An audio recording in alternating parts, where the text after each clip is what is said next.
उनको लगता है कि मैं अपने ज्ञान के द्वारा हर एक व्यक्ति को अपने बस में कर सकता हूँ, लेकिन भगवान कहते हैं कि नहीं, मैं ज्ञानियों को नहीं मिलता, मैं तो प्रेमियों को मिलता हूँ। मेरे ठाकुर जी सरकार ने इसीलिए उद्धव जी के घमंड को चूर करने के लिए, घमंड को तोड़ने के लिए गोपियों के पास में भेजा। उद्धव जी ज्ञानोपदेश देने लगे तो गोपियां कहती हैं कि उद्धव जी कहते हैं कि गोपियों, जिस कन्हैया के लिए, जिस कृष्ण के लिए तुम तड़प रही हो, तुम रो रही हो, बिलख रही हो, वो कृष्ण कोई साधारण नहीं है, वो ब्रह्म है। और ब्रह्म कभी भी किसी से प्रीत लगा करके उसके पीछे दर दर नहीं भटकता है। मत समझो, मत सोचो कि वो कन्हैया लौट करके आने वाला, वो तो क्षण में आता है और क्षण में चला जाता है। गोपियां कहती हैं कि उद्धव, ये कन्हैया ब्रह्म होगा तो तुम्हारे लिए होगा, हमारे लिए तो मेरा कन्हैया है। ये तो प्रेम की बात है उद्धव, बंदगी तेरे बस की नहीं है, यहाँ सर दे के होते हैं सौदे, आस की इतनी सस्ती नहीं है। गोपियां कहती हैं उद्धव जी से कि प्रेम वालों ने कब वक्त पूछा, उनकी पूजा में सुन ले उद्धव, यहाँ दम दम में होती है पूजा। भगवान की पूजा करने जाओगे तो 12 बजे गेट बंद कर दिया जाता है, एक नियम है, इतने बजे आरती करना, इतने बजे भोग लगाना, इतने बजे उनके किवाड़ों को बंद करना। हाँ, लेकिन हम उसको भगवान नहीं मानते। भगवान तो तुम मानते होगे, मैं तो उसे अपना प्यारा कन्हैया मानती हूँ। हे उद्धव, प्रेम वालों ने कब वक्त पूछा, उनकी पूजा में सुन ले ये उद्धव, यहाँ दम दम में होती है पूजा, सर झुकाने की फुर्सत नहीं है। उद्धव जी के ज्ञान को चूर्ण कर दिया। गोपियां कहती हैं, जो असल में है मस्ती में डूबे, उन्हें क्या परवाह जिंदगी की, जो उतरती है चढ़ती है मस्ती, वो हकीकत में मस्ती नहीं है। ये तो प्रेम की बात है उद्धव, बंदगी तेरे बस की नहीं है। सुखदेव जी महाराज कहते हैं, राजन, आज उद्धव जी के ज्ञान को चूर्ण किया गोपियों ने, भगवान ने उद्धव जी के घमंड को चूर्ण किया। उद्धव जी लौट कर मथुरा में आते हैं। भगवान कहते हैं, उद्धव समझा आए ना गोपियों को? नहीं प्रभु, गोपियां इतना प्रेम करती हैं आपको कि मैं लाख समझाना चाहा, लेकिन गोपियां नहीं मानती हैं। आज मुझे ये भरोसा हो गया कि वास्तविक में ज्ञान से भी बढ़कर के अगर कुछ है तो वो है प्रेम। ऐसा कह करके उद्धव गोपी संवाद संपन्न होता है। इसके बाद में सुखदेव जी महाराज कहते हैं, भगवान के विवाहों की कथा आती है। सुखदेव जी कहते हैं कि राजन परीक्षित, भगवान ने एक विवाह ऐसा किया जिसको राक्षसी विवाह बोला जाता है। सबसे पहले भगवान ने राक्षसी विवाह किया। तो परीक्षित जी कहने लगे, भगवान ये विवाह कितने प्रकार के होते हैं और ये राक्षसी विवाह कैसे होता है, किस प्रकार किया जाता है? विवाह 6 प्रकार के होते हैं, गंधर्व विवाह, ब्रह्म विवाह, राक्षसी विवाह। बोले महाराज, ब्रह्म विवाह क्या होता है? जो माता पिता की राजी से सुंदर 7 फेरों के द्वारा जो विवाह किया जाता है, उस विवाह को बोलते हैं ब्रह्म विवाह। अच्छा, गंधर्व विवाह क्या होता है? बोले महाराज, गंधर्व विवाह उससे किया जाता है कि यदि कोई किसी को चुन ले और चुन करके उसके गले में वरमाला पहना दे, उसे गंधर्व विवाह कहते हैं, जो स्व इच्छा के द्वारा वरवारण किया जाए। राक्षसी विवाह क्या होता है प्रभु? बोले राक्षसी विवाह उसे कहते हैं जो जिससे प्रेम करता हो उसको लेकर फरार हो जाए, उसके साथ विवाह कर ले, उसे राक्षसी विवाह कहते हैं। बोले प्रभु, क्या भगवान ने भी ऐसा किया? भगवान ने भी राक्षसी विवाह किया?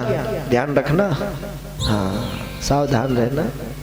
हाँ, तो सुखदेव जी महाराज बड़ी सुंदर सी कथा सुनाते हैं। कुंडनपुर के राजा हैं महाराज भीष्मक, जिनके 4 बेटे हैं, रुक्मी, रुक्मांगद, रुक्मवंश, रुक्ममाली। इनकी एक कन्या है जिसका नाम है रुक्मिणी। धीरे धीरे रुक्मिणी मैया जब वो बड़ी होने लगी तो महाराज भीष्मक मन में विचार करते हैं कि मुझे अपनी पुत्री के लिए सुंदर सा वर ढूंढना चाहिए जिसके साथ में मैं अपनी पुत्री का विवाह करूं। आजकल जो विवाह नहीं होता, विवाह जब हम लोग करते हैं तो आपस में चर्चा नहीं चलाते हैं कि भैया हमारी बेटी के लिए कोई अच्छा सा घर हो, अच्छा सा वर हो तो बताना। ऐसे ही महाराज भीष्मक का दरबार लगा था, सभी दरबारी बैठे हैं। महाराज भीष्मक ने, थोड़ा स्लो कर लो आवाज। महाराज भीष्मक ने अपने दरबार में कहा कि मेरी पुत्री विवाह के योग्य हो गई है, अगर किसी को सुंदर सा वर पता हो तो बताएं। जितने भी राजा थे सबने अपना अपना मत बताना प्रारंभ कर दिया। रुक्मी भी खड़ा हो गया, बोले पिताजी मैं बताऊं? हाँ तुम भी बताओ। मेरी बहन रुक्मिणी के लिए सबसे अच्छा वर रहेगा चंदेरी का राजा जो शिशुपाल है वो सबसे अच्छा रहेगा। भीष्मक को ये भी अच्छा नहीं लगा, क्योंकि जब दिल में बैठ जाए जो हमको लगे अच्छा हाँ ये वर सही है तो वो सही है। तब तक भीष्मक का जो सबसे छोटा बेटा था वो उठकर खड़ा हुआ, पिताजी आप बड़े बूढ़ों के बीच में बोलने का अधिकार तो नहीं है, लेकिन यदि आज्ञा हो तो मैं भी कुछ कहूँ। हाँ कहो ना, तुम भी अपनी बात को रखो। सबसे छोटा बेटा कहने लगा, पिताजी मेरी बहन रुक्मिणी के लिए द्वारिकाधीश भगवान श्री कृष्ण कैसे रहेंगे? भीष्मक बड़े प्रसन्न हुए। रुक्मी उठ करके खड़ा हो गया, नहीं मेरी बहन का विवाह उस नंद के छोरे के साथ में, उस चरवाहे के साथ में कदापि नहीं होगा। अरे जिसके माता पिता का ठिकाना नहीं, ऐसे वर के साथ में मैं अपनी बहन का वर्ण करूंगा? कदापि नहीं। कभी तो वो बाबा नंद मैया जसोदा का लाला कहलाता है, कभी तो देवकी वसुदेव का छोरा कहलाता है।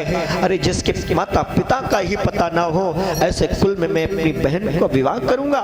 कदापि नहीं। विवाह अगर होगा तो चंदेरी के राजा शिशुपाल के साथ नहीं होगा। और यदि किसी ने उस द्वारिकाधीश कृष्ण के साथ में मेरी बहन का विवाह करने की कोशिश करी तो उसका सर कलम कर दिया जाएगा। उसी दिन प्रण कर दिया कि शिशुपाल के साथ में विवाह होगा।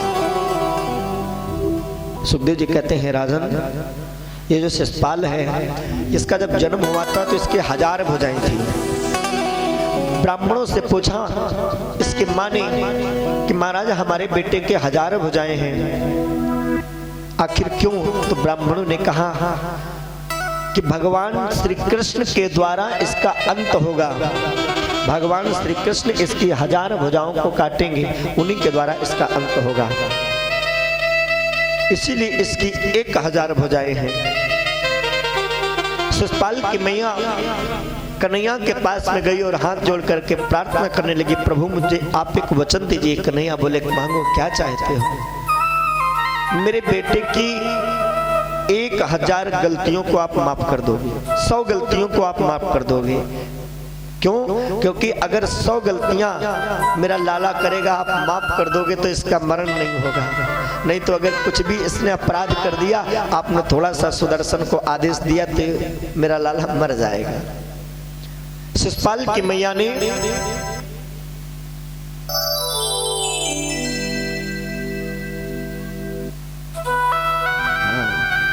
कहते कि मन अंते चितंते जियरा बसे उदास।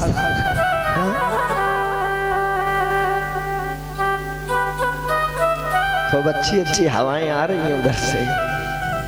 हाँ? बोली कृष्ण कन्हैया लाल की, राधा रानी सरकार की। शिशुपाल की माँ ने भगवान से प्रार्थना करी थी कि मेरे पुत्र की 100 गलतियों को माफ करोगे। आज वही शिशुपाल के साथ में रुक्मिणी का विवाह तय हुआ। सहेलियों ने रुक्मिणी को बताया कि रुक्मिणी मैंने सुना है कि तेरा विवाह चंदेरी के राजा शिशुपाल के साथ में होने वाला है। उसी समय रुक्मिणी ने एक पत्रिका लिखी, ब्राह्मण देवता को बुला करके दिया, महाराज आप ये मेरी पत्रिका द्वारिकाधीश भगवान श्री कृष्ण तक पहुंचा देना। पंडित जी कहने लगे हम तो नहीं जाने वाले, अगर कहीं तुम्हारे भैया रुक्मी को पता चला तो वो तो हमें मार डालेगा। महाराज अगर आप नहीं गए तो हम अपने प्राणों को त्याग देंगे। अब पंडित जी दोनों तरफ से फंस गए। बेचारे सोच रहे अगर जाएंगे तो हम मारे जाएंगे, अगर नहीं जा रहे तो ये अपने प्राणों को छोड़ देगी। ब्राह्मण बड़े दयालु होते, चलो मेरी वजह से किसी के प्राण ना जाएं। पत्रिका को लिया, कान पे जलेऊ चढ़ाया, कांख में दबा ली, हाथ में लोटा लिया, लेकर के जाने लगे। कोई पूछेगा कहाँ जा रहे हो, बता देंगे डोल डाल करने जा रहे हैं। उसी बहाने से द्वारिका पहुंचे, कन्हैया को पत्रिका दी। कन्हैया ने पत्रिका पढ़ी। हे मेरे प्राण प्रीतम प्राण वल्लभे, आपके चरणों में कोटि कोटि रुक्मिणी का प्रणाम हो। मैं आपसे अंतिम लाइनों में यही प्रार्थना कर रही हूँ कि मेरे भैया ने मेरा विवाह चंदेरी के राजा शिषपाल के साथ में संपन्न कर दिया है। अगर आप मुझे लेने के लिए नहीं आए तो मैं अपने प्राणों का बलिदान कर दूँ। कन्हैया ने कहा दादा रुको। रथ को तैयार किया, ब्राह्मण देवता को बिठाया, चलने लगे। बलदाऊ ने कहा कन्हैया कहाँ जा रहे हो? बोले कहीं नहीं दादा। अरे बता तो कहाँ जा रहे हो, मुझे भी जरूरत हो तो बताओ मैं भी चलूं। ना ना, कन्हैया अकेले ही ब्राह्मण देवता को बिठा के आए। गांव के बाहर एक सुंदर सा माता जी का मंदिर था, मैया गौरी का। वही पर रथ को रोक दिया, जाओ जाकर के बता दो रुक्मिणी को कि मैं आ गया हूँ। आज चंदेरी का राजा शिषपाल ढोल बाजों के साथ में सर पे मुकुट रख करके दूल्हा बन करके बारात को सजा करके सुसज्जित करके कुंडनपुर को लेकर के आ रहा है। इधर रुक्मिणी के हाथों में मेहंदी लगाई जा रही है, रुक्मिणी का श्रृंगार किया जा रहा है। आज भी दुल्हन जब सजती है तो कहाँ जाती है सजने के लिए? पहले तो ब्यूटी पार्लर नहीं था, अब ब्यूटी पार्लर में जाती हैं। हाँ? ब्यूटी पार्लर में सजती हैं।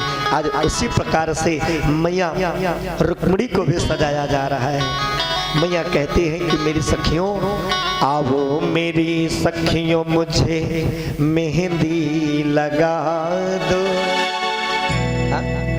मुझे श्याम सुंदर की दुल्हन बना दो। दुल्हन बनोगे तुम? अरे बन जाओ। अरे भाई नहीं बनोगे दूल्हा? हमको तो पता है कि तुम दुल्हन बने हो। बने तो हो, हम सब दुल्हन हैं। हम भी तो दुल्हन हैं किसी की। बताएं इस संसार का जो पति है, सबका पति है, वो कौन है? जगत पति भगवान श्री कृष्ण, वो सबका पति है। हम सब उसकी दुल्हन ही है। हाँ? यहाँ समाज में खाली दूल्हा बने हो ना, हम सब दुल्हन हैं। तो आओ भगवान से कहें कि ठाकुर आओ मेरी सखियों मुझे मेहंदी लगा दो, मेहंदी लगा दो, मुझे ऐसा सजा दो, मुझे श्याम सुंदर की दुल्हन बना दो, मुझे श्याम सुंदर की दुल्हन बना दो, मुझे श्याम सुंदर की दुल्हन बना दो। आओ मेरी सखियों मुझे मेहंदी लगा दो, आओ मेरी सखियों मुझे मेहंदी लगा दो, मुझे श्याम सुंदर की दुल्हन बना दो, मुझे श्याम सुंदर की दुल्हन बना दो। आओ मेरी सखियों मुझे मेहंदी लगा दो, आओ मेरी सखियों मुझे मेहंदी लगा दो, मेहंदी लगा दो, मुझे सुंदर सजा दो, मेहंदी लगा दो, मुझे सुंदर सजा दो, मुझे श्याम सुंदर की दुल्हन बना दो, मुझे श्याम सुंदर की दुल्हन बना दो, मुझे श्याम सुंदर की दुल्हन बना दो।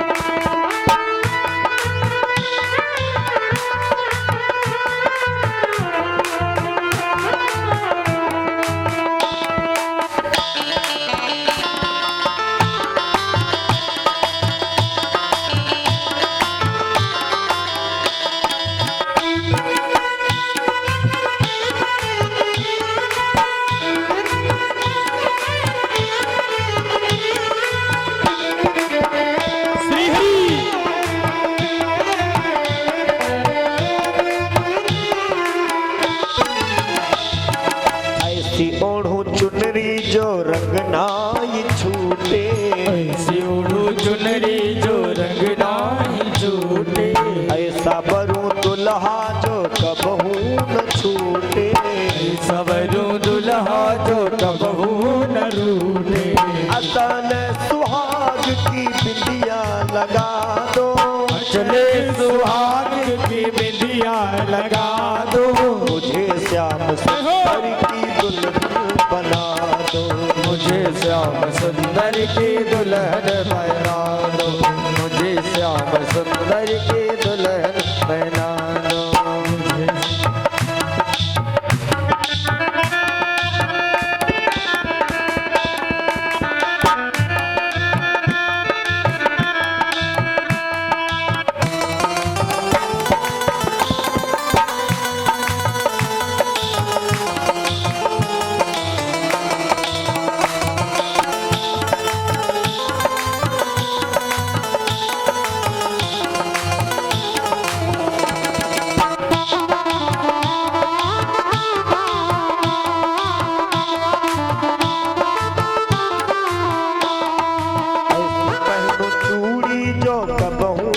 छूटे, इस पहन चूड़ी जो कबहू न टूटे, ऐसी पहनू चूड़ी जो कबहू न छूटे, ऐसी पहन चूड़ी जो कबहू न टूटे, प्रेम का धागा कबहू ना छूटे, प्रेम का धागा कबहू न टूटे।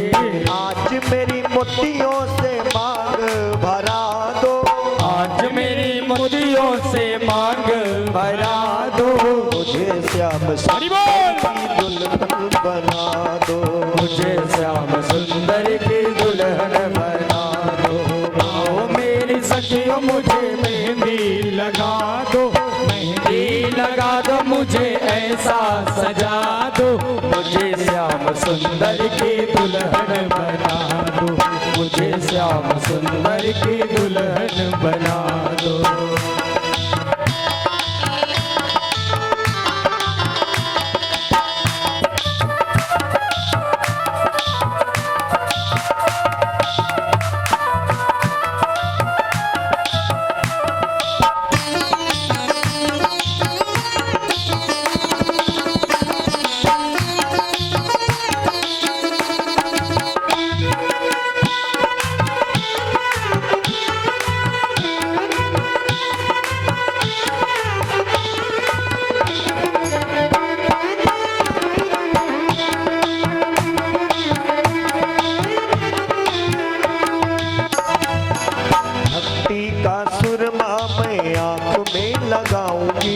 भक्ति का सुरमा मैं आँख में लगाऊंगी, दुनिया से नाता तोड़ उनकी हो जाऊंगी, दुनिया से नाता तोड़ उनकी हो जाऊंगी, सतगुरु को बुला के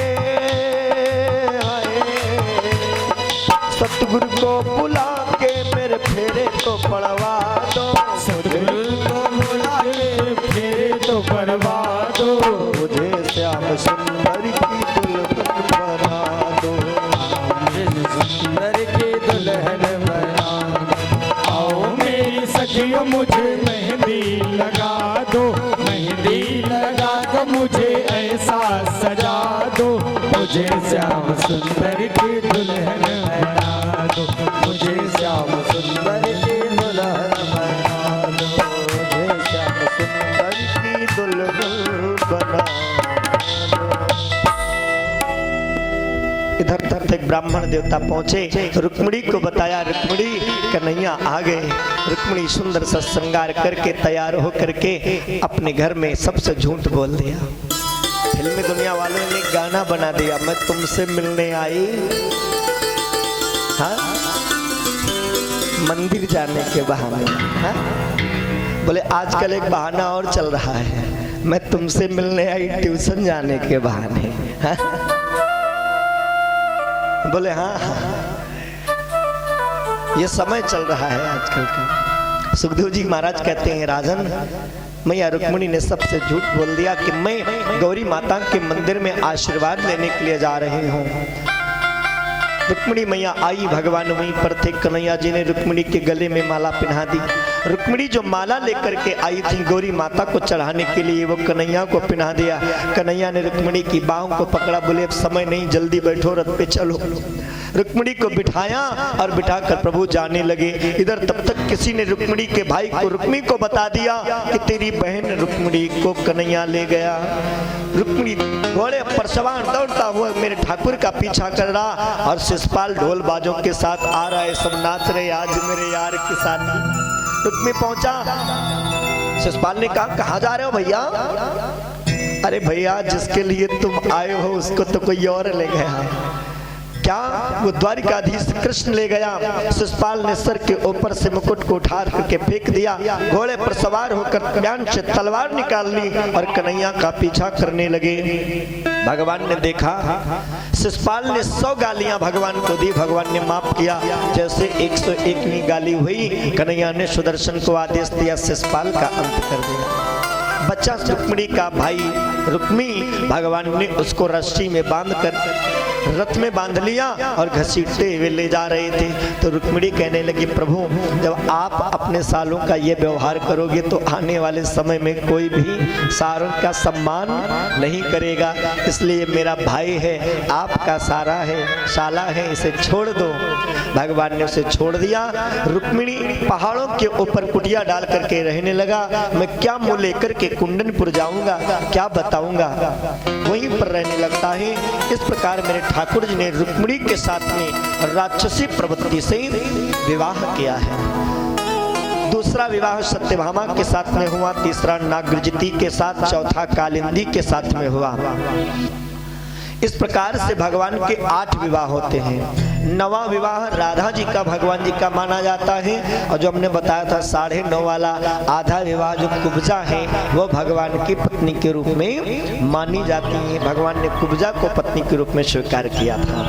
तो 16,109 आधा और 9.5 इस प्रकार से भगवान के विवाह हुए।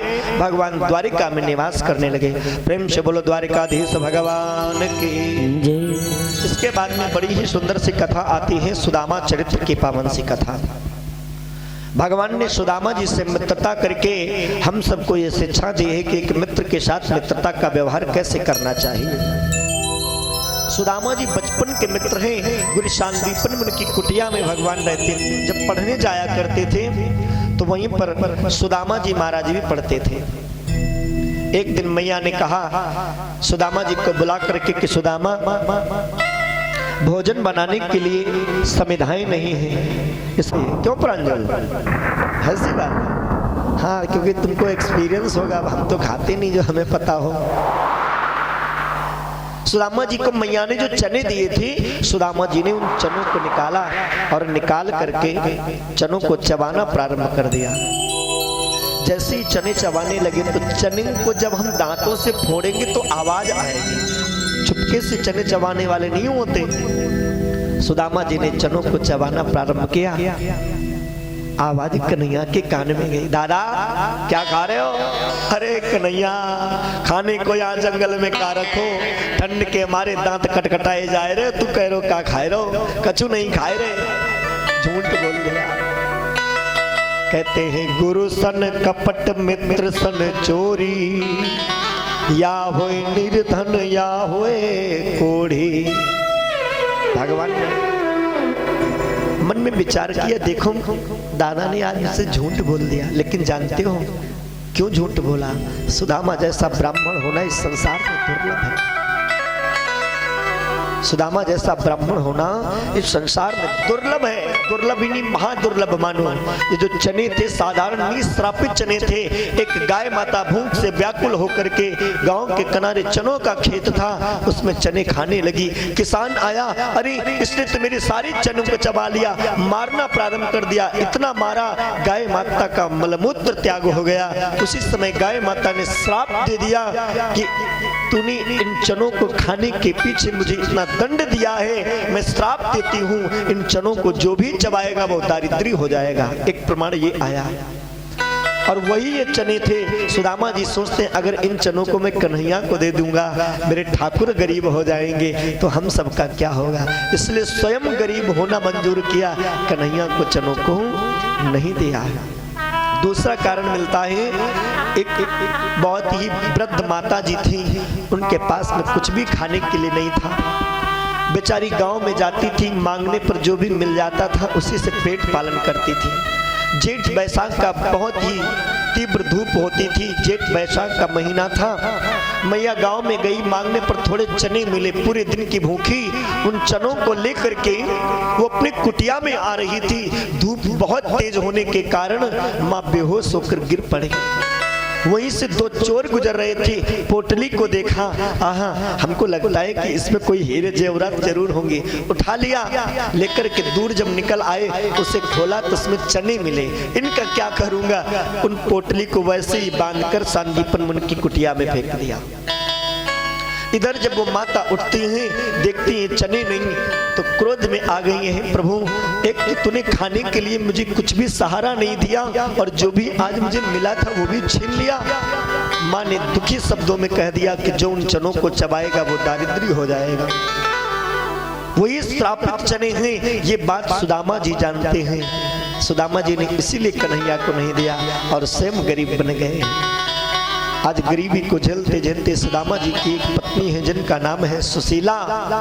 विप्र सुदामा बसत है सदा अपने धाम, भीख मांगे भोजन करे, हे जपत हरि नाम।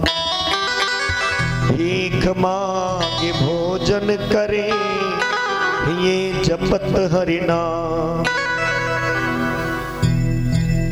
जो भी मांगने पर मिलता है वो लेकर आते हैं। और सुदामा जी की विशेषता है, किसी भी घर में मांगने नहीं जाते, केवल मात्र 5 घर जाते हैं और 5 घरों के आगे खड़े हो जाते हैं। उन घरों से कुछ मिले या ना मिले, ऐसे ही लौट आना। ऐसा दिन है, सुखदेव जी महाराज कहते हैं कि ऐसा दिन है कि ठंडियों के समय में ओढ़ने के लिए रजाई नहीं है, भोजन पकाने के लिए बर्तन नहीं है, फूटे बर्तन,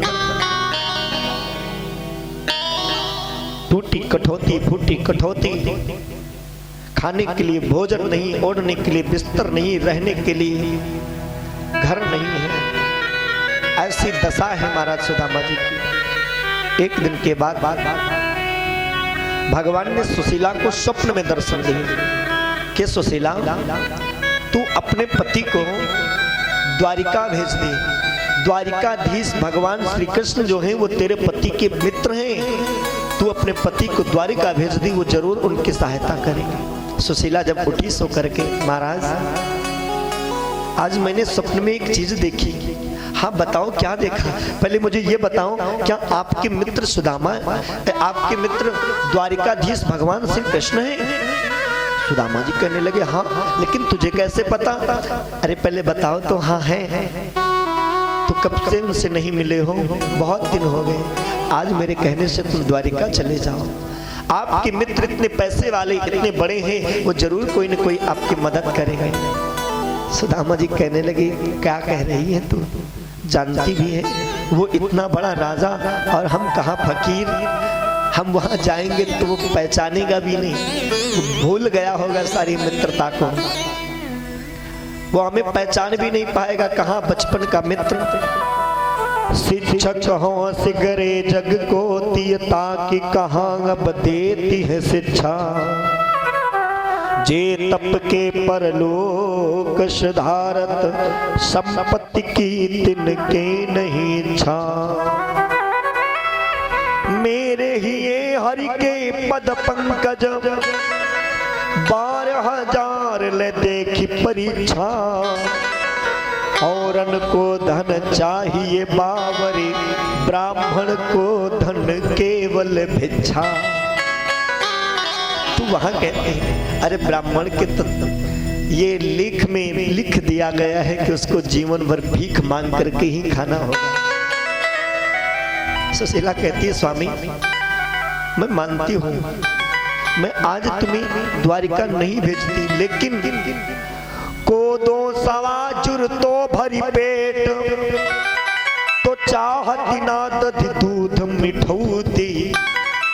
अगर कहीं 1.25 किलो आटा ही मिल जाता ना, को दो सवा जुर तो भरी पेट, भरपेट मुझे खाना मिल जाता, केवल आटे की रोटी ही मुझे मिल जाती, तो चाहती ना दधि दूध मिठौती। तो मुझे कभी दूध की इच्छा नहीं होती है, मिठाई खाने की इच्छा नहीं होती। सीत बीती तत जौ सियाते, हाँ हटती पे तुम्हें न हटोती। जो जनती नहीं तू हरिसी, तुम्हें काहे को द्वारिका पेली पठोती। या घर ते न गयो कबहू पिय, टूटो तवा और फूटी कठौती। अगर ओढ़ने के लिए बिस्तर, खाने के लिए भरपेट भोजन पकाने के लिए बर्तन, पहनने के लिए कपड़े आज मेरे पास में होते न स्वामी, मैं तुम्हें कभी भी द्वारिका पठाती ही नहीं। लेकिन इस घर के अंदर से कभी भी ये फूटो तवा, फूटी कढ़ाई कभी हटी ही नहीं। अगर खाना बनाओ तो इसका सारा रस तो नीचे चला जाता, सूखी सूखी आलू। रोटी बनाओ तो रोटी भी फट जाती है। आज इस दशा की वजह से मैं तुम्हें द्वारिका भेज रही हूँ, तुम जाओ। सुदामा जी कहते ठीक है मैं जाऊंगा तो, लेकिन क्या लेकर के जाऊं? इतने दिन के बाद मैं अपने मित्र से मिलूंगा, उसको देने के लिए भला मेरे पास क्या है? किसी के घर खाली हाथ नहीं जाया जाता, मैं क्या लेकर के जाऊं उसके पास? वो मैं व्यवस्था करती। दौड़ के गई अपने पड़ोसन के घरों से, 4 घरों से 4 मुट्ठी चावल मांग लाई। 4 मुट्ठी चावल क्यों मांगी? क्योंकि कन्हैया को पता चले कि मेरे घर में 4 मुट्ठी चावल भी नहीं है, मैं 4 घरों से एक मुट्ठी मांग करके लाई हूँ। ये पता चले कि मेरे घर में ऐसी अवस्था। एक पोटली में उन चावलों को बांधा, और वो भी पोटली में एक रंग का कपड़ा नहीं, अनेकों रंग के कपड़े लगा दिए, ताकि मेरे कन्हैया इस दशा को देख करके जान जाए मेरे घर में इतना भी कपड़ा नहीं है कि उस कपड़े में मैं इन 4 मुट्ठी चावलों को बांध सकूं। बांध करके आज सुदामा जी को दिया। सुदामा जी उस चावल को लेकर के भगवान के नाम को, भगवान के भजन को जपते हुए अपने मन को उनके चरणों में लगा करके चल दिए और कहते जा रहे हैं, कन्हैया दूर नगरी, बड़ी दूर नगरी, कैसे आऊं मैं कन्हैया, कैसे आऊं मैं सांवरिया, तेरी ब्रज नगरी, बड़ी दूर नगरी। दूर नगरी, बड़ी दूर नगरी, दूर नगरी, बड़ी दूर नगरी, कैसे आऊं मैं कन्हैया, कैसे आऊं मैं कन्हैया, तेरी ब्रज नगरी, बड़ी दूर नगरी। दूर नगरी, बड़ी दूर नगरी, दूर नगरी, बड़ी दूर नगरी। रात को आऊं तो डर मोहे लागे, रात को आऊं तो डर मोहे लागे, दिन को आऊं तो देखे सारी नगरी, दिन को आऊं देखे सारी नगरी। दूर नगरी, बड़ी दूर नगरी हो, दूर नगरी, बड़ी दूर नगरी, आऊं मैं कन्हैया, कैसे आऊं मैं कन्हैया, तेरे ब्रज नगरी, बड़ी दूर नगरी। दूर नगरी, बड़ी दूर नगरी।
गोकुल नगरी बीच बहे यमुना गहरी हो, बीच बहे यमुना गहरी दूर नगरी बड़ी दूर नगरी हो, दूर नगरी बड़ी दूर नगरी दूर नगरी बड़ी दूर नगरी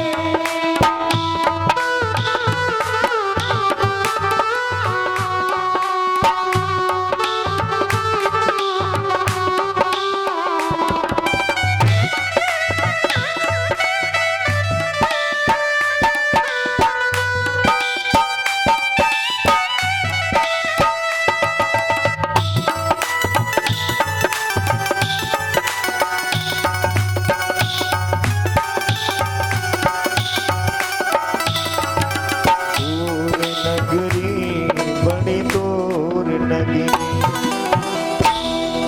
सुदामा जी चलते चलते थक गए, जमुना के किनारे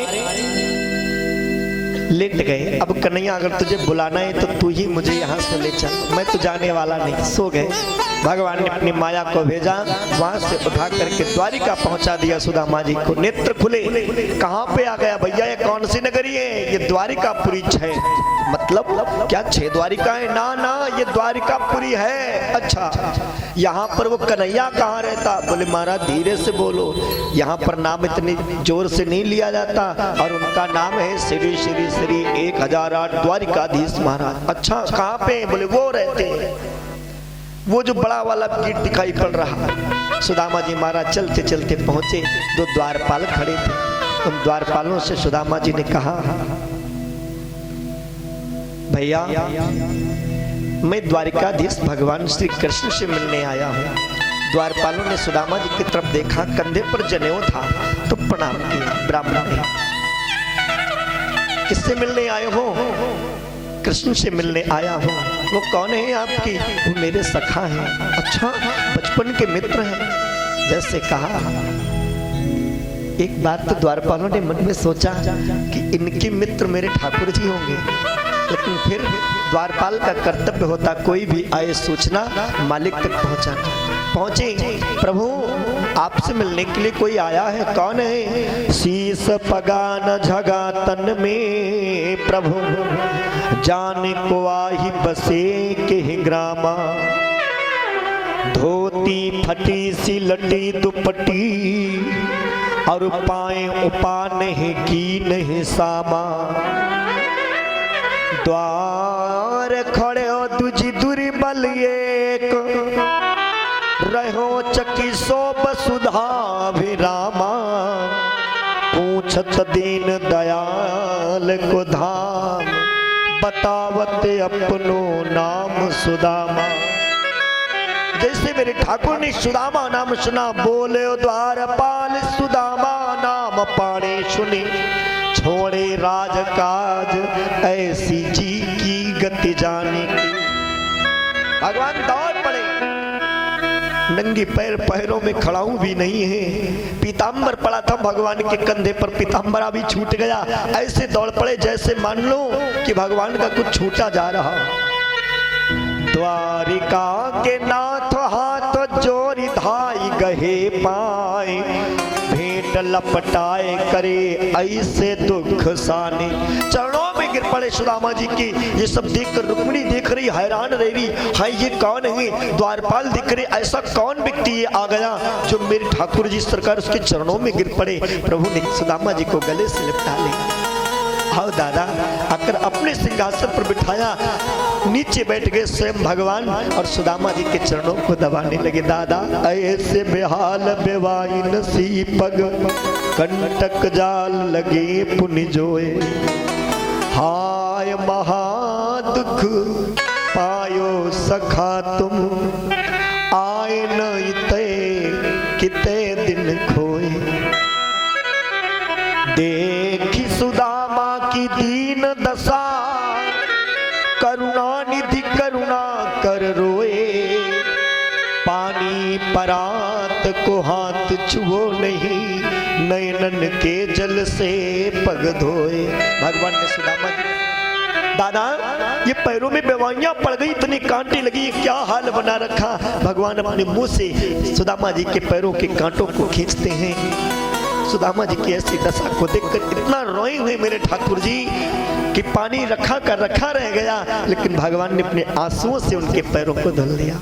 दादाजी के वस्त्रों को उतारा, उनको नहलाया, सुंदर वस्त्रों से सुसज्जित किया, भोजन करवाया। कुछ दिन तक सुदामा जी बड़े आराम से रहे। अच्छा कन्हैया अब तो मुझे जाने दे। कन्हैया जी बोलते दादा 2 दिन और रुक जाओ। अरे नहीं अब मुझे जाने दे। और सुदामा जी पोटली को बार बार छुपा रहे, कहीं कन्हैया देख ना ले, इतना बड़ा राजा मुश्किल लिए लाए 4 मुट्ठी चावल। अरे ये देखेगा मन में क्या सोचेगा, इतने दिन बाद मिलने आए, वो भी लेके आए 4 मुट्ठी चावल, इसलिए छुपा रहे। कन्हैया ने कहा दादा अच्छा एक बात बताओ, भाभी ने मेरे लिए कुछ भेजा नहीं था क्या? अरे कुछ नहीं, जब है ही नहीं कुछ तो भेजेगी क्या? अच्छा अच्छा दादा जा रहे हो? हाँ कन्हैया जाने दो मुझे। अच्छा धीरे धीरे से कन्हैया पास में आ गए। कहने लगे दादा अच्छा थोड़ी देर के लिए और बैठ जाओ, लाओ हम तुम्हारे हाथों को भी दबा दें, पैर को दबा दें, थोड़ा आराम मिल जाएगा और तो आप आराम से सुदामापुरी पहुंच जाओगे। नहीं नहीं नहीं नहीं हमें कन्हैया कोई दिक्कत नहीं, हम बिल्कुल ठीक हैं। और कन्हैया ने जैसे धीरे धीरे हाथ को दबाते दबाते ही अपना हाथ बगल के नीचे ले गए, पोटली को खींच लिया, फाड़ दिया। अरे दादा उस दिन तो तुमने झूठ बोला और आज फिर से तुम मुझसे झूठ बोलने जा रहे हो। पोटली को फाड़ कर एक मुट्ठी चावल को जैसे चबाया, दूसरी मुट्ठी चबानी ही वाले थी, रुक्मिणी ने हाथ को पकड़ लिया। अरे प्रभु ये क्या कर रहे हो? 1 लोक तो तुमने इस ब्राह्मण को दान में दे दिया, क्या सब कुछ देना चाहते हो? भगवान कहते रुक्मिणी अगर मैं इस ब्राह्मण को अपना सर्वस्व न्यौछावर कर दूं तो भी कम है। आज तुम मेरे पास खड़ी उसी ब्राह्मण की वजह से, ये जो भी सब है इस ब्राह्मण की वजह से, इसके बहुत उपकार है मेरे ऊपर। उसी समय यूं मानो कि एक मुट्ठी चावल नहीं मेरे ठाकुर ने चबाए, उन चावल के द्वारा मेरे ठाकुर जी सरकार ने सुदामा जी की दरिद्रता को चबा लिया। विश्वकर्मा के द्वारा अपने द्वारिकापुरी से सुंदर सुदामापुरी का निर्माण कराया और भगवान ने सुदामा जी को प्रेम से विदा किया। सुदामा जी सुदामापुरी में पहुंचे, सुंदर से सुदामापुरी को देखकर बड़े प्रसन्न हुए। धन्य है मेरे ठाकुर, मैंने तो सोचा कि विदा करते समय मुझे कुछ नहीं दिया उसने, लेकिन मुझे इतना दिया है जितना मेरी औकात भी नहीं थी। हाँ? मुझे मेरे मालिक बहुत कुछ दिया है, तेरा शुक्रिया है, तेरा शुक्रिया है।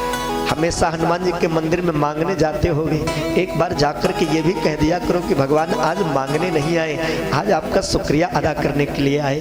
आज आपने जो दिया है मुझे उसका शुक्रिया अदा करने के लिए आए। मेरे पास पहनने के लिए कपड़े हैं, खाने के लिए भोजन है, रहने के लिए घर है। उनसे पूछो जिनके पास में रहने के लिए घर भी नहीं, खाने के लिए भोजन भी नहीं, पहनने के लिए कपड़े भी नहीं। बहुत सारे मिल जाते होंगे रोड पे मांगने वाले, भीख मांगने वाले, भैया 2 रुपया दे, उनसे पूछो क्या उनका समय है। इसलिए जरूर भगवान का शुक्रिया अदा करें। प्रेम से बोलो कृष्ण कन्हैया लाल की। आज इस प्रकार भगवान ने अपने सुदामा से मित्रता करके हम सबको शिक्षा दी कि मित्र को कैसा होना चाहिए। बोले जेन मित्र दुख होई दुखारी, तिन्हीं बिलोकति पातक भारी। अपने दुख मित्र के दुख में जो साथ दे वही सच्चा मित्र है। संगति ऐसी कीजिए जैसे लुटिया डोर, अपना गला फंसाई के पानी लावती बोर। ऐसी मित्रता कीजिए, संगति दूध और पानी की जैसी करिए कि जिस समय दूध को आग पर चढ़ाते हैं, पानी जब जल जाता तो दूध भी कहता जब मेरा मित्र नहीं रहा तो मैं किस काम का, वो भी उबाल मार के आग पे जलने लगता है। और जैसे पानी का छींटा मारो तो दूध फिर शांत हो जाता है, मेरा मित्र मिल गया। ऐसी मित्रता को करना चाहिए। इसके बाद में भगवान ने यदुवंशियों के कुल विस्तार और विनाश की कथा आती है। भगवान के 16,108 रानियां, सबके 10-10 पुत्र हुए। बहुत विशाल परिवार था। एक दिन द्वारिकापुरी के बाहर दुर्वासा ऋषि महाराज आए, बैठे हुए तपस्या कर रहे थे। भगवान कृष्ण के जो पौत्र हैं उन्होंने मन में विचार किया बड़े शैतान बच्चे